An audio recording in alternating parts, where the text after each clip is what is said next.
Dear students, we see here a liquid which I consider a molecule here. This molecule will have the intermolecular force of attraction by other molecule. It will attract the other molecule and will be attracted by another molecule.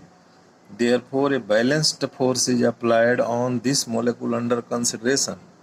Now consider a molecule on the surface. So what happens?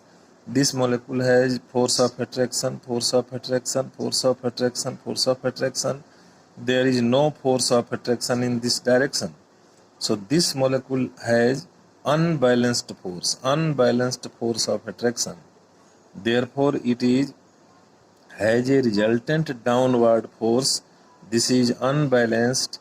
Therefore, the surface molecule are in tension, and this is the reason for the surface tension. That is why adsorption takes place. So this is the mechanism of the adsorption on the surface of the substance. This is the case of liquid. In case of solid, the same situation takes place. So when adsorption takes place, the molecule of gas, suppose on the solid, settle in between the particles and intermolecular force of attraction is disturbed. Therefore, energy is released, and that energy is released as adsorption energy. Therefore, adsorption is exothermic in nature.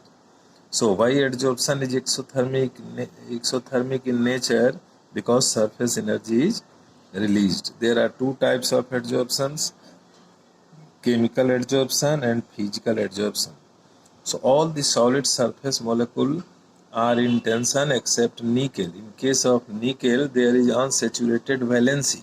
Therefore, adsorption takes place. In some cases, chemical bonds are formed on the surface with the surface molecule, and in some cases, weak van der Waals force is operative. Weak van der Waals force takes place. Therefore, on the basis of these, there are two types of adsorptions: chemical adsorption and physical adsorption. So we have seen the mechanism of the adsorption on the surface. Thank you.